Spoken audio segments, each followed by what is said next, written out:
नमस्कार, मैं हूं श्वेता सिंह और आप देख रहे हैं आज तक।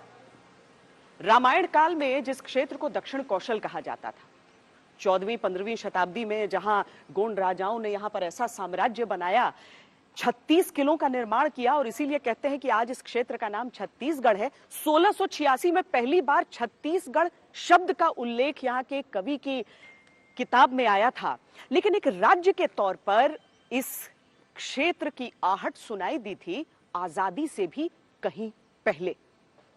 राजनीतिक तौर पर देखें तो बहुत लंबा इतिहास नहीं है, लेकिन यह इतिहास है बहुत दिलचस्प और इसीलिए आज सरकार में हम आपको उस पूरे दिलचस्प इतिहास की दास्तान सुनाएंगे।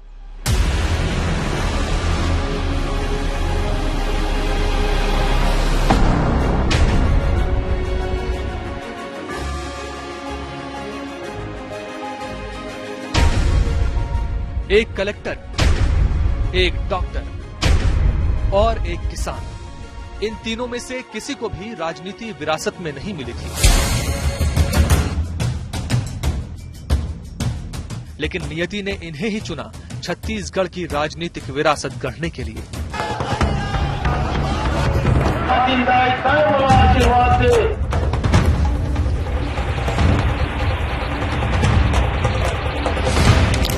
आजादी से काफी पहले 1939 में कांग्रेस के त्रिपुरी अधिवेशन में पहली बार अलग छत्तीसगढ़ की मांग उठाई गई थी। इसके बाद समय समय पर कई संगठनों ने आंदोलन चलाए। विद्याचरण शुक्ल ने अलग छत्तीसगढ़ की मांग को 90 के दशक के खत्म होते होते काफी तेज कर दिया था। ऐसे माहौल में 1998-99 में लोकसभा चुनावों के प्रचार के लिए अटल बिहारी वाजपेयी रायपुर आए और एक रैली में जनता से वादा किया। भाजपा की केंद्र में सरकार बनी तो तत्कालीन प्रधानमंत्री अटल बिहारी वाजपेयी जी ने एक वादा किया था कि आप मुझे यहाँ की 11 लोकसभा सीटें जिताकर दीजिए, मैं छत्तीसगढ़ राज्य दूंगा। 1999 में एनडीए की सरकार बन गई और अटल बिहारी वाजपेयी प्रधानमंत्री बन गए। अटल बिहारी वाजपेयी ईश्वर की शपथ लेता हूँ। एक तो खुद अटल जी का रायपुर की जनता से पृथक छत्तीसगढ़ का वादा था, दूसरे बीजेपी की राजनीति लंबे समय से छोटे राज्यों की पक्षधर रही थी। संकल्प के साथ सत्ता मिली तो छत्तीसगढ़ राज्य की लकीरें समय के मानचित्र पर खिंचने लगी।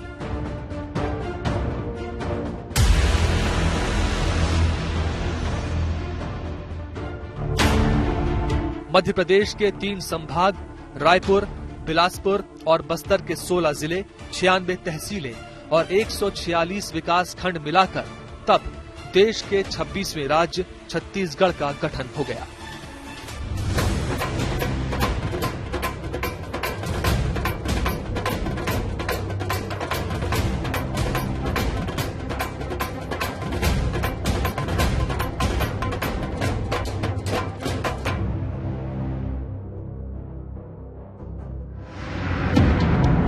जुलाई 2000 से 31 अक्टूबर की आधी रात तक पूरा मध्य प्रदेश बेचैनी में डूबा रहा।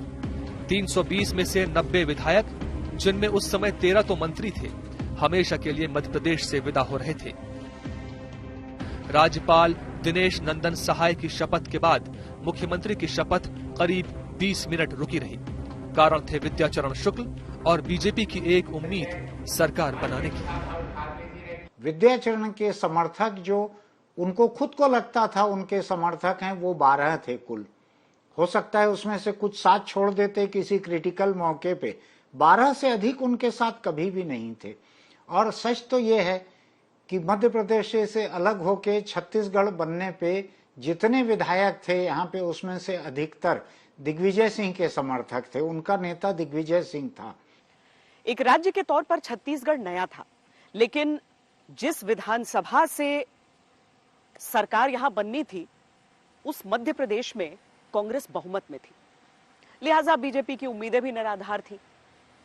कांग्रेस आलाकमान ने तय किया कि मुख्यमंत्री होंगे अजीत जोगी और उन्हें मुख्यमंत्री बनाने की जिम्मेदारी सौंपी गई दिग्विजय सिंह को।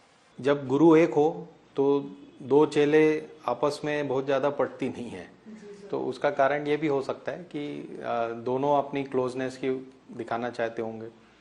फिर वो दौर एक ऐसा था जब अर्जुन सिंह खुद हाशिए पर चले गए थे बिटवीन 93 एंड 96 के बीच में वो खुद ही बाहर हो गए थे। राव प्राइम मिनिस्टर थे, तो अर्जुन सिंह ने अपनी तिवारी कांग्रेस बनाई थी। तो काफ़ी सारी कॉम्प्लेक्सिटीज थी उस दौर में। मैं अजीत प्रमोद कुमार जोगी ईश्वर की शपथ लेता हूँ कि 1 नवंबर 2000 को अजीत जोगी ने छत्तीसगढ़ के पहले मुख्यमंत्री के तौर पर शपथ ली। मध्य प्रदेश सरकार में मंत्री से लेकर कई और जिम्मेदारियां संभाल चुके भूपेश बघेल मंत्री बने।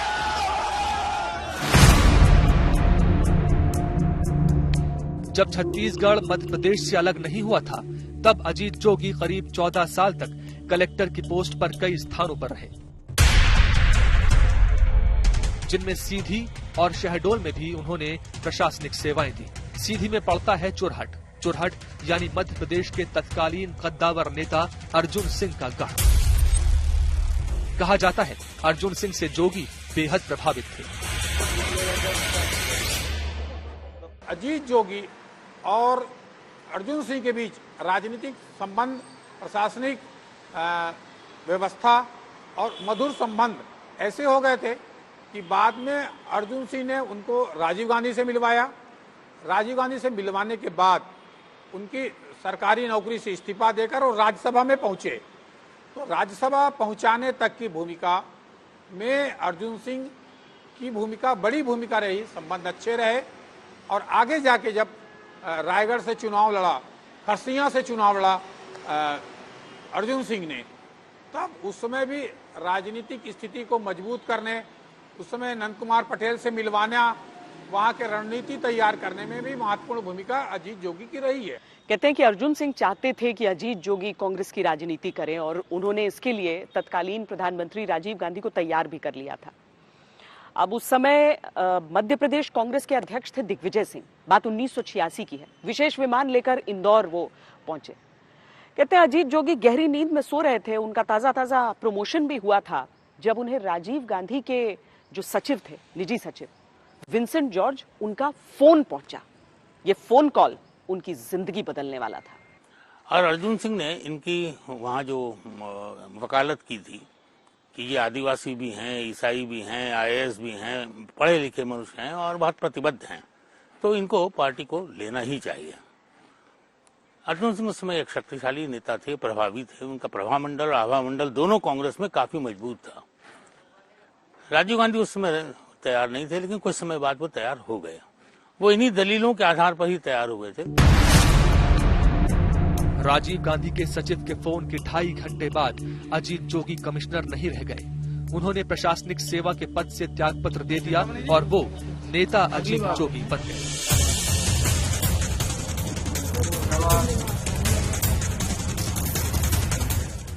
अजीत जोगी ने अपनी आत्मकथा स्वर्ण कण जन मेरे प्रेरणा स्रोत में लिखा है, आईएएस की नौकरी छोड़कर राजनीति में आने को लेकर मैंने दिग्विजय सिंह से सलाह मांगी थी और तब दिग्विजय सिंह ने भविष्यवाणी की थी कि जब भी प्रदेश में किसी आदिवासी के मुख्यमंत्री की बात आएगी तो प्रदेश का पहला कांग्रेसी आदिवासी बनने का गौरव मुझे ही मिलेगा।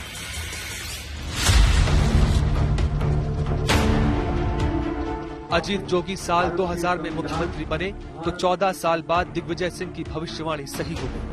नाम की घोषणा होने तक उनके रिश्ते दिग्विजय सिंह के साथ बेहद खराब थे और ये संबंधों की कड़वाहट तब से थी जब दिग्विजय सिंह मध्य प्रदेश के मुख्यमंत्री बनने की रेस में थे। उस समय की तत्कालीन कांग्रेस अध्यक्ष सोनिया गांधी ने अजीत जोगी के नाम पर मुहर लगाई और मध्य प्रदेश के मुख्यमंत्री दिग्विजय सिंह को पर्यवेक्षक बनाकर यहां भेजा। और उनको पर्यवेक्षक बनाकर भेजने का अर्थ ये था कि वो सारे विधायकों को मनाएं और जोगी के सीएम बनने का रास्ता साफ करें। लेकिन राजनीति में न कोई हमेशा दोस्त होता है और न ही हमेशा दुश्मन। अतीत बीत चुका था और वर्तमान ये था कि अजीत जोगी को मुख्यमंत्री बनाने की जिम्मेदारी दिल्ली से दिग्विजय सिंह को ही दी गई। दिग्विजय सिंह की बिछाई बिसात पर ही अजीत जोगी कई दावेदारों को पछाड़कर मुख्यमंत्री भी बने, क्योंकि नए नवेले राज छत्तीसगढ़ के मुख्यमंत्री की रेस में थे विद्याचरण शुक्ल, श्यामाचरण शुक्ल, मोतीलाल वोरा जैसे दिग्गज। दिग्विजय सिंह अजीत जोगी के नाम पर मुहर लगने के बाद जब असंतुष्टों को मनाने के लिए गए तो खूब हंगामा हुआ। कहा जाता है कि बाहर निकले तो उनका कुर्ता तक फाड़ दिया गया था। सोनिया गांधी जी सबसे पहले दिग्विजय सिंह को कन्विंस की कि अजीत जोगी जी को सीएम बनाना है, लेकिन विद्याचरण जी के पास 6 एमएलए, कुछ एमएलए महेंद्र कर्मा जी के पास, बाकी एमएलए इस तरफ थे। तो दुर्ग जिला कांग्रेस के उस समय अध्यक्ष होते थे स्वर्गीय वासुदेव चंद्राकर जी, और सोनिया जी का पत्र लेकर के अजीत जोगी जी रात में 11 बजे दुर्ग पहुंचे। वो बुजुर्ग व्यक्ति थे, वो सो चुके थे। तो सुबह तक अजीत जोगी जी अपनी गाड़ी में वहीं उनके घर के सामने सोए, और जब वो जगे तब मैडम का वो पत्र दिखाए तो उनका कहना था, अच्छी बात है, हाईकमान के निर्णय का पालन होगा, अब इसकी जानकारी मैं विधायकों को दे देता हूं। और इधर दिग्विजय सिंह जी पहले से कन्विंस थे उनके नाम से, तो ये मिली जुली प्रयास था। जब छत्तीसगढ़ अलग हुआ तब मध्य प्रदेश शासन के पास एक हवाई जहाज और एक हेलीकॉप्टर हुआ करता था। जोगी ने बंटवारे में हवाई जहाज मांग लिया, क्योंकि दिल्ली की राजनीति से वो जुड़े रहना चाहते थे, लिहाजा बार बार दिल्ली आना था। दिग्विजय सिंह गांव-गांव की यात्रा करने के पक्षधर थे, तो हेलीकॉप्टर से ही संतुष्ट रहे। कर्मचारी, अफसर, स्टूल, टेबल, अलमारी सब बांटा गया। यहाँ तक कि जब बिजली बटी तो छत्तीसगढ़ पहले ही दिन से सरप्लस में आ गया और मध्य प्रदेश में भयंकर बिजली संकट उत्पन्न हो गया। दिग्विजय सिंह को इसका खामियाजा भी भुगतना पड़ा। तब उमा भारती ने उन्हें मिस्टर बंटाधार का नाम दिया। हमारा इशू ये सड़क नहीं बनी, वहाँ बिजली नहीं बना पाए, वहाँ 76 लाख नौजवान बेरोजगार हो गए हैं। शिशु मृत्यु दर में मध्य प्रदेश हिंदुस्तान, आप आश्चर्य करेंगे कि राबड़ी देवी को असफल मुख्यमंत्री माना जाता है, लेकिन मध्य प्रदेश के मुख्यमंत्री राबड़ी देवी से गए भी थे मुख्यमंत्री माने गए हैं। जो पूरे आकलन हुए हैं प्लानिंग कमीशन के हो या यूएनडीपी के या किसी के भी हो, उसमें कुछ चीजों में बिहार भी बेहतर निकला है मध्य प्रदेश से। 10 साल में बंटाढार हुआ है, वो इशू है हमारा में, तो उसके अलावा कोई बात ही नहीं करती मध्य प्रदेश में। अजीत जोगी मुख्यमंत्री बने और उन्होंने खुद को सपनों का सौदागर कहना शुरू कर दिया। नवगठित राज्य छत्तीसगढ़ के मुख्यमंत्री के तौर पर इंफ्रास्ट्रक्चर सुधार से लेकर कई योजनाओं पर काम भी शुरू किया। उन्होंने एक पावर सरप्लस स्टेट का दर्जा शुरुआत से ही ले लिया। पहली दूसरी उन्होंने काम किया कि छोटे छोटे गांवों को और छोटे छोटे शहरों को उन्होंने रोड नेटवर्क बहुत अच्छा तैयार किया ताकि ट्रांसपोर्ट लोगों का बढ़े। तीसरा उन्होंने बहुत अच्छा काम किया, वो उन्होंने रेलवे राजनांदगांव से लेके रायगढ़, ये हमारी लाइफलाइन है मान के चलिए ट्रेन के हिसाब से। उन्होंने तालाबों के लिए एक बहुत अच्छी स्कीम निकाली। हर तालाब के बगल में उन्होंने एक ट्यूबवेल बनवाया ताकि जब तालाब सूखे तो ट्यूबवेल का पानी उसमें जाए और बरसात के दिनों में ट्यूबवेल अपने आप रिचार्ज हो जाए। तो ऐसा करके उन्होंने करीब मेरा ख्याल है 12,000 ट्यूबवेल नए खुदवाए होंगे। अजीत जोगी जिस धूमकेतु की गति से छत्तीसगढ़ की राजनीति में आए और छा गए, उसी गति से उनकी किस्मत का सितारा भी अपनी चमक खोने लगा। 2003 में राज्य में विधानसभा चुनाव होने थे और अजीत जोगी का नाम उनके बेटे अमित जोगी की वजह से विवादों में घिरा था। आरोप था एनसीपी के कोषाध्यक्ष राम अवतार जग्गी की हत्या का। यहाँ पर राम अवतार जग्गी को एक डराने की कोशिश हुई थी एक दिन पहले, ऐसे कहा जाता है। और दूसरे दिन वो शुक्ल भवन बुढ़ापारा से अपने घर जा रहे थे। इसी दौरान रात को उनकी हत्या हो गई। जब हत्या हुई है तो उसके बाद उनके परिवार के सदस्य, उनके पुत्र और परिवार, पत्नी और परिवार के सदस्यों ने ये आरोप लगाया कि ये जो हत्याकांड में अजीत जोगी के पुत्र और उनके दोस्तों की टीम वो रही है और उन्होंने हत्या कराया। वो मौधापारा थाने में अपराध दर्ज कराया और उसको लेकर लंबी लड़ाई लड़ी गई। राजनीति में डॉक्टर रमन सिंह की पहचान मिस्टर क्लीन की थी। वो जनसंघ के समय से जुड़े थे, बेहद सौम्य शांत नेता उन्हें माना जाता था। अविभाजित मध्य प्रदेश में उन्होंने पार्षदी का चुनाव जीता था, विधायक भी बने थे, लेकिन 1998 में कवर्धा से वो अपना चुनाव हार गए और उसके बाद उन्होंने अपने आप को अपनी डिस्पेंसरी तक सीमित कर लिया। राजनीति से उनका रिश्ता न के बराबर था, लेकिन जैसे एक फोन कॉल ने अजीत जोगी की किस्मत बदल दी थी, वैसा ही एक phone call doctor Raman Singh को भी आने वाला था।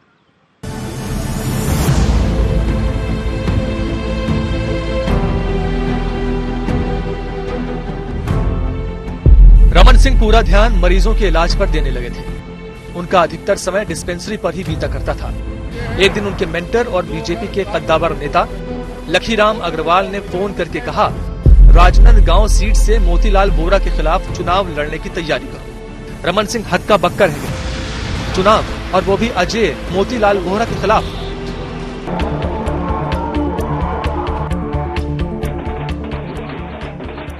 मोतीलाल वोरा जैसे दिग्गज को हराया तो रमन सिंह छत्तीसगढ़ की राजनीति में ज्वाइंट किलर बन गए। केंद्र में अटल बिहारी सरकार बनी तो रमन सिंह को पुरस्कार मिला और वो अटल बिहारी सरकार में मंत्री भी बने। फिर आए 2003 में छत्तीसगढ़ के विधानसभा चुनाव। चुनावों के दिन करीब आए तो रमन सिंह को बड़ी जिम्मेदारी दे दी गई। प्रदेश में बीजेपी के प्रचार को गति देने की जिम्मेदारी।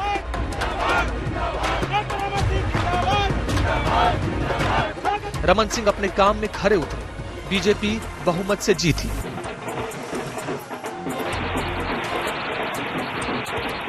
दिसंबर 2003 रमन सिंह ने छत्तीसगढ़ के दूसरे मुख्यमंत्री के तौर पर शपथ ली। ऐसे मुख्यमंत्री के रूप में अपने कर्तव्यों के सम्यक निर्वहन के लिए ऐसा करना अपेक्षित हो, मैं प्रत्यक्ष या अप्रत्यक्ष रूप से संसूचित या प्रकट नहीं करूंगा।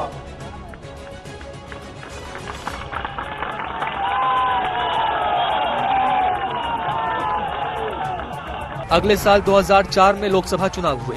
अजीत जोगी महासमुंद सीट से लोकसभा प्रत्याशी थे। प्रचार के लिए जाते हुए उनकी कार का भीषण एक्सीडेंट हुआ।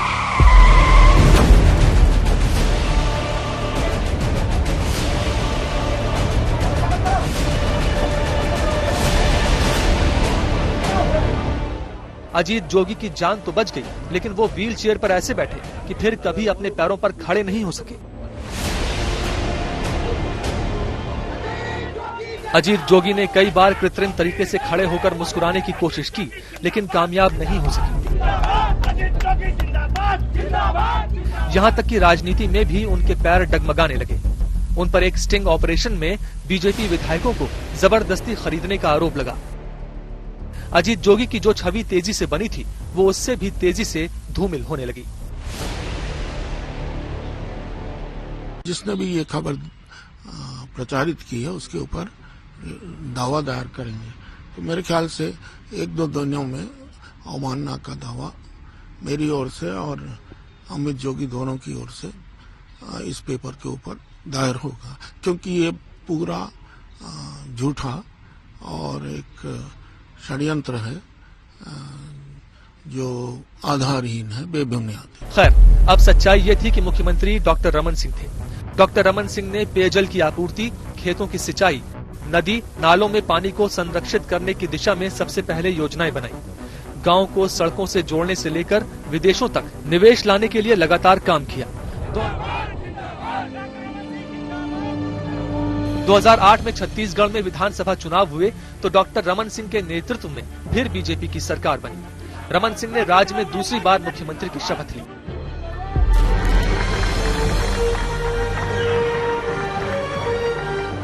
छत्तीसगढ़ में अपनी परीक्षा डॉक्टर रमन सिंह ने अपने काम और मिस्टर क्लीन वाली छवि के बल पर डिस्टिंक्शन में पास की थी। इसके बाद उन्होंने बेसिक इंफ्रास्ट्रक्चर पर काम किया। सड़कें, बिजली, 2-3 रुपए किलो चावल बांटा।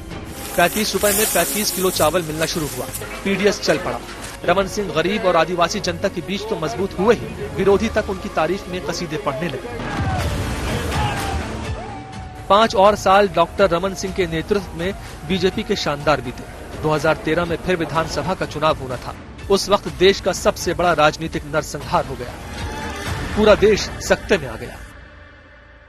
25 मई 2013 कांग्रेस अपने अंतर्कलह को भुलाकर पार्टी की एकजुटता का संदेश लिए राज्य भर के अलग अलग हिस्सों में दौरे कर रहे थे।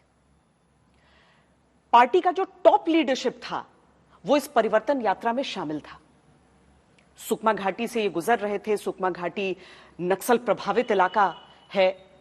वहां पर झीरम घाटी में सैकड़ों नक्सलियों ने एक साथ इन पर हमला कर दिया और ऐसा रहा जैसे एक झटके में कांग्रेस का पूरा राज्य नेतृत्व साफ हो गया।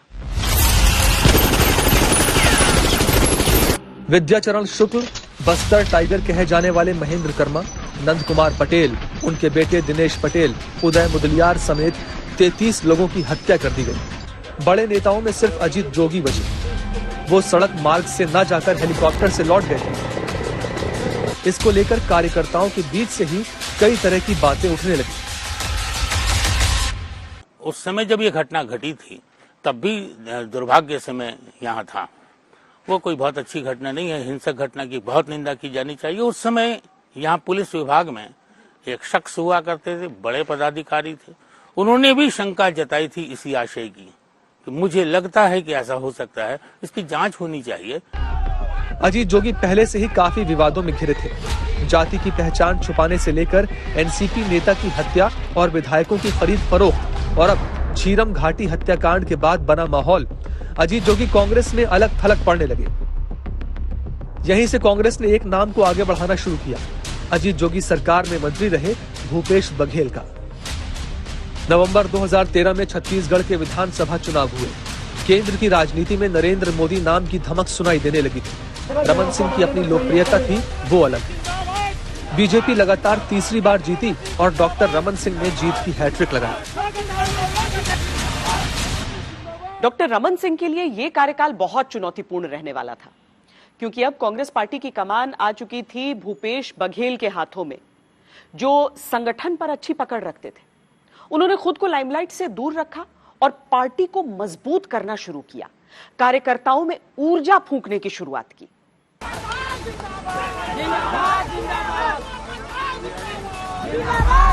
पद यात्राओं के जरिए छत्तीसगढ़ में नसबंदी कांड, अखोड़वा कांड, भूमि अधिग्रहण जैसे विवादों को जनता तक ले जाना शुरू किया।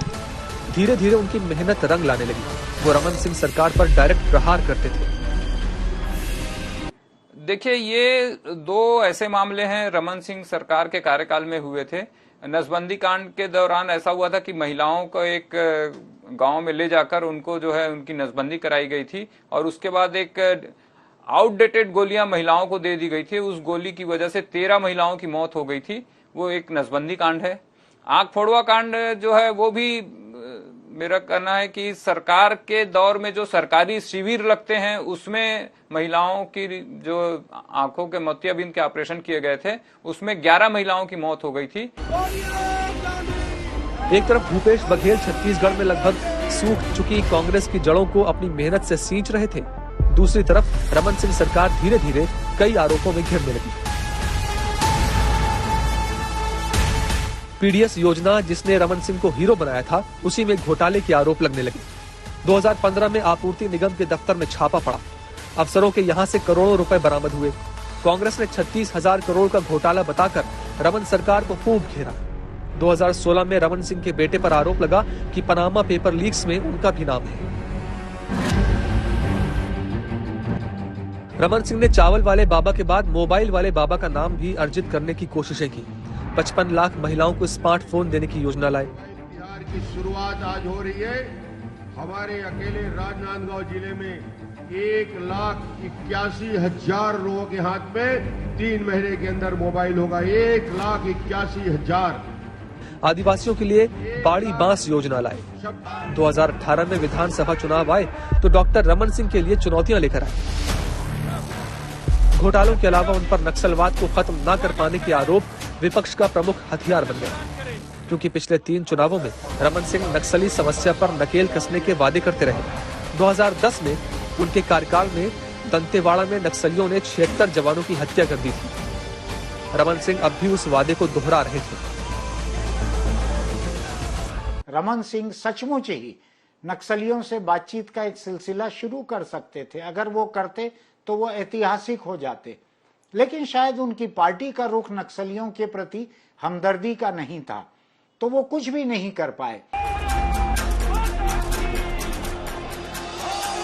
प्रधानमंत्री मोदी ने भी रमन सिंह के लिए प्रचार किया, लेकिन राज्य में अब हवा का रुख काफी बदलने लगा था। भूपेश बघेल कांग्रेस की खोई जमीन वापस पाने के लिए दिन रात एक किए हुए थे।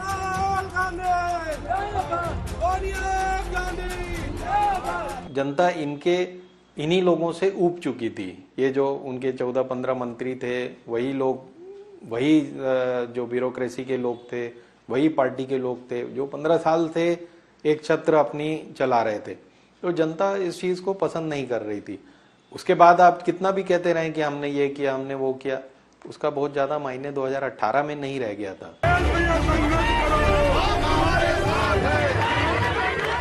चुनावों में कुछ ही दिन पहले भूपेश बघेल को रमन सिंह सरकार के एक मंत्री की सीडी कांड के चलते जेल में डाल दिया गया। इसने छत्तीसगढ़ की राजनीति में भूचाल ला दिया।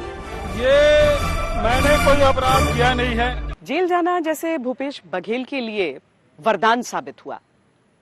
कांग्रेस के कार्यकर्ता एकजुट हो गए, सड़कों पर आ गए। जब भूपेश बघेल जेल से बाहर आए तो एक बटी हुई कांग्रेस के सामने नहीं, बल्कि एकजुट कांग्रेस के सामने, और कांग्रेस की यही एकजुटता भारतीय जनता पार्टी पर भारी पड़ी। प्रधानमंत्री नरेंद्र मोदी और डॉक्टर रमन सिंह के तमाम अपीलों के बावजूद। चुनावों के नतीजे इस प्रकार आए। कांग्रेस को 68 और बीजेपी को सिर्फ 15 सीटें मिली। कांग्रेस ने 1.5 दशक बाद अपनी जमीन फिर पाली। मैं सभी वरिष्ठ साथियों के साथ मिलकर और जो पहली बार चुन के जो विधायक साथी चुन के आए हैं, उनके साथ मिलकर हम नया छत्तीसगढ़ गढ़ेंगे। कांग्रेस का छत्तीसगढ़ से 15 साल बाद सियासी बनवास तो खत्म हो गया, लेकिन फिर ये बड़ी लड़ाई शुरू हो गई कि मुख्यमंत्री कौन बने। इसके कई कारण भी थे और इसीलिए रेस में कई दावेदार भी थे। सरगुजा रियासत के राजा त्रिभुवन शरण सिंह देव यानी TS सिंह देव, कांग्रेस ने उनके क्षेत्र में पड़ने वाली 14 की 14 विधानसभा सीटें जीती थी। जनता के बड़े वर्ग पर उनका असर था। चरणदास महंत, जब छत्तीसगढ़ का गठन हुआ था तब भी वो सीएम पद की कुर्सी के प्रमुख दावेदारों में थे और राजनीति का लंबा अनुभव और जनता में लोकप्रिय थे। ताम्रध्वज साहू, छत्तीसगढ़ में 18% साहू समाज के वोटों पर उनका असर था और वो अकेले ऐसे नेता थे जो लोकसभा चुनावों में मोदी लहर होने के बावजूद दुर्ग से जीत हासिल कर चुके थे।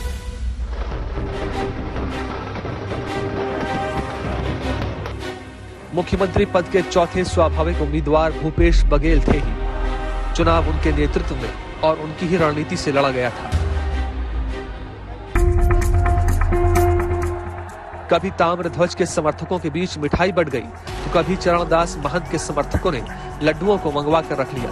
TS सिंह देव के समर्थक तो कुर्सी पक्की मान ही चुके थे। सांप सीढ़ी जैसा खेल हो चुका था।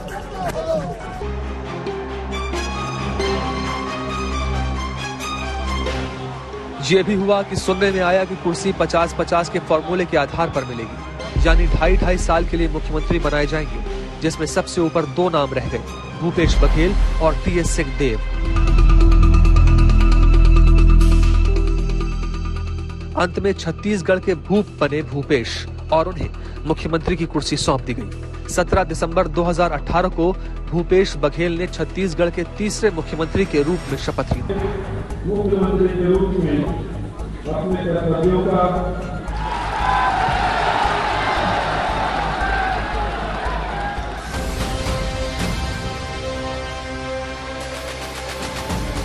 छत्तीसगढ़ विधानसभा चुनाव की देहरी पर खड़ा है।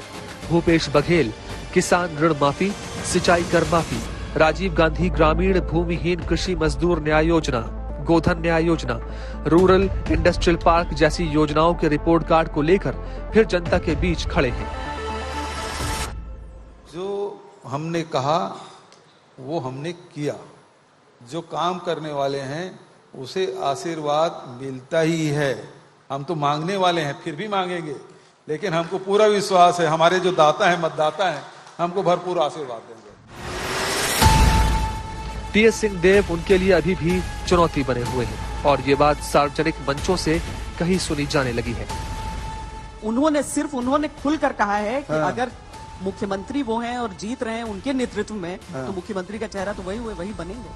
बोले बिल्कुल दिल से साफ हो गया है। अब मैं ये कहता हूँ कि पार्टी तय करेगी कि अगला मुख्यमंत्री कौन होगा, विधायक दल तय करेगा कि मुख्यमंत्री उस विधायक दल के नेता कौन होगा। बीजेपी ने इस बार किसी को अपना चेहरा छत्तीसगढ़ में नहीं बनाया है। डॉक्टर रमन सिंह की जगह प्रधानमंत्री मोदी खुद चुनाव की बागडोर संभाले हुए हैं। हमारा एक ही नेता है, कमल। हमारा एक ही उम्मीदवार है, कमल। हमारा एक ही लक्ष्य है, कमल को जीताना। इसी जोश के साथ में जुटना है और जन जन को जोड़ना है।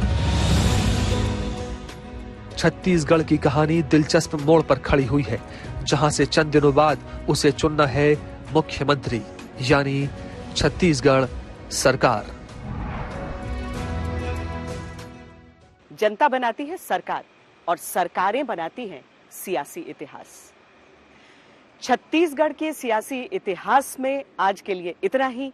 देश और दुनिया की तमाम खबरों के लिए आप देखते रहिए आज तक।